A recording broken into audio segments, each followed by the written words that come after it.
Hi, it's Gaz Jackson here. I'm with Colin from the Dogs line, who supplies the training collars, which is all the pulse collars, the anti-bark collars. G'day, Colin. How you going? Yeah, good, Jazz. Thanks. Gaz is taking me to the airport, actually, so we just parked to do some videos. And yeah, at the dog line, we do help people with dog problems. So we specialise in barking, dog training collars, and radio invisible dog fences. So there's various different types of those. But yeah, we've been doing this for like 16 years, and Gaz and I have been chatting for the last couple of years about his book and about e-collars as well. Yeah. And look, it works out good, and you'd probably be saying, okay, are electric collars good or are they bad, and so on. And the thing is, I've used them since, I think I've used my first one back in 1990, and I've seen them being used around the world, and I've used them extensively here in Australia. They work absolutely brilliant. Used correctly, they are wonderful, wonderful pieces of equipment. I think you've hit the nail on the head. There's a lot of dog training equipment out there. There's people who have a lot of opinions on dog training equipment. But one thing that I always hear from balanced dog trainers is it doesn't matter which piece of equipment you use, provided it's suited to the purpose and it's used correctly. It can be an asset. Oh, definitely. And look, every bit of equipment, from check chains to collars to harnesses, can be used and abused. It's how you use it.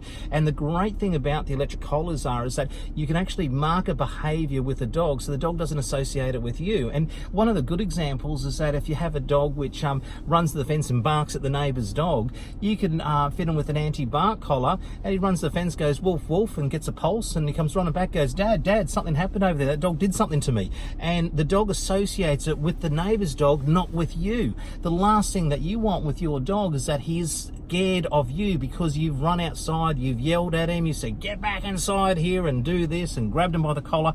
All these things here are a negative reaction for the dog and your relationship. So this is why having the collar, you can mark a specific behavior. So the moment that he does something, he gets a pulse and he associates it with that behavior, not with you. But it does work on so many different things. You know what in I training like and everywhere. You know what I like about it as well is that rather than, and there's a bit of a discussion between citronella and electronic, I don't quite like citronella so much because the correction to the dog and the memory is extended, where with a good quality bark collar or an electronic collar or the dog fence, the dog gets the correction the instant they do the behavior, and it's over and done with. There is no lingering after effects, provided they are trained correctly, of course. It's over and done with. So again, now let me explain the e-collars, and Gaz will probably say this as well. They are actually like a TENS machine. It's a transcutaneous electronic nerve stimulation. So what's happening is there's two little probes that are touching the dog's muscle. It's the same as a physiotherapist would put a probe here and a probe there and run the little current through to make the muscle work. So the TENS effect of this is it's a short little correction given to the dog at a very low level. Because they're very advanced these days. Is one thing I would say. They're not in the bad old days when they got a very bad reputation, is because they had much too high levels, and they didn't come in with things like beepers and push button beepers and vibration. They just came in with very high levels and it was over and done with. So I've seen big changes in the industry. It's wonderful. And the ones these days, they got the little buzzer for association before they get the pulse. There's ones with the vibration. So you can actually set it down to such minute amounts, but it's enough for the dog to go, oh, I'm not supposed to be doing this, and mark the behavior again right on the instant that he does it. And it's not only with the anti-bark collars that you can use them to stop barking and fix separation anxiety, but also low levels of animal aggression towards other dogs. But they're just the bark collars, and then you've got all the training collars as well. Remote trainers, remote trainers, dog fences to say. But there's a lot out there, and of course, what I'd recommend is get the advice of an expert.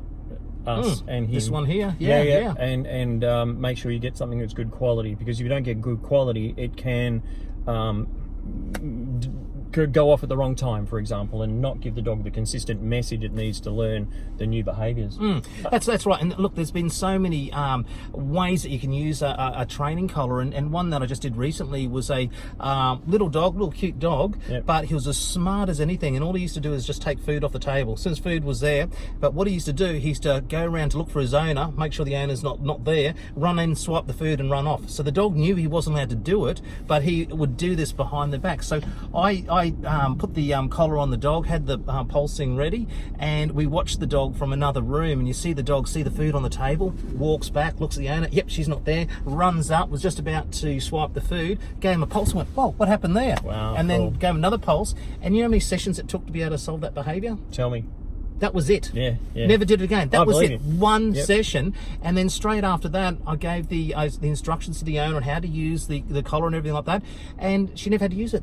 Never had to use it. The dog just figured it out in 2 pulses. Dog never touched food off the table again. So it does work good, and the dog's still not worried about the owner. And what was worse in the past is that when she caught him doing it, she used to yell at him, and now the dog just figured out, well, I'll still take the food, but I'll just wait till you walk away, and then I'll grab the food. Yeah. And then it was fear. The dog obviously knew they were going to get told off, so there was fear in there, and it's very confusing for the dog as well. So, Gaz, are you finding that more and more dog trainers are starting to get lessons in how to use these correctly, and they're recommending them and using them themselves? Oh, definitely. And look, the thing is that a lot of the problems can be fixed super quickly compared to the old traditional ways. Now, one of the things that you do the traditional way, it might take you 10 sessions or 15 sessions to be able to fix a problem, but the collar can fix it in like 1, 2 or 3 sessions. And not only that, but there's so many behavior problems from digging holes, bait proofing dogs, and that's a big problem. We just heard that I believe in Brisbane there was 2 dogs that just got baited. So you can teach snake avoidance,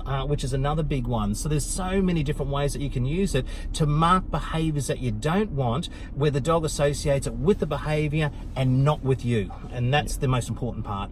Spot on. So look, thanks for that, Gaz, and thanks for chatting and having me on your show. And our number is 1300 the dog if anyone wants to look at the collars and the options. And of course, you know, we are an authorized distributor. We are an Australian company, and the other thing is that all of our products have been approved by the Australian Communication and Media Authority, so they're legal to use in Australia, whereas some may not be. All right. The dog's line. The dog's line for all the singular. Collars. The dog line. The dog line. 1300 the dog. 1300 843 364. Thanks, mate. That's Colin. Catch up I'm soon. Gaz. I'm off to catch a plane. See you later.